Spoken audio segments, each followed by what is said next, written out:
Та хүүхдээ ирээдүйд ямар хүн болоосоо гэж хүсдэг вэ? Би даасан өөртөө итгэлтэй эзэмсэн мэрэгжилдэн эзэн болсон сайн хүн болоосоо гэж хүсдэг. Тэгвэл бид өдөр тутамд ирээдүйн зорилгодоо хүрэх үйлдэлийг хийх нь чухал. Энэ бол Уянга, Чингүн хоёр. Уянгааг аав ээж нь үргэлж хайрлаж хамгаалж буруу зүйл хийхэд нь яагаад тийм үйлдэл хийж болохгүй талаар тайлбарлаж ойлгуулдаг байв.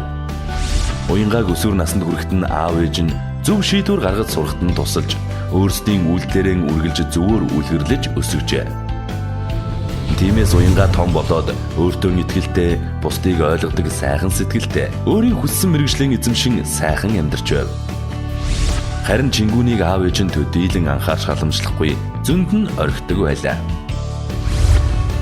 Чингүнийг алдаа гаргахад нь аав ээж нь загнаж зэмлдэг байв. Чингүн өсөж том болохын хэрээр гэртээ байх хүсэлгүй болж гадуур их тэмдэг боллоо. Тиймээс Чингүн өөртөө итгэлгүй, бүрэг, ууртай, эзэмссэн мэрэгжилгүй нэгэн болж өсөв. Та хүүхдээ ирээдүйд ямар хүн болоосоо гэж хүсдэг вэ? Хүүхдийг эрэг аргаар хүмүүжүүлээ.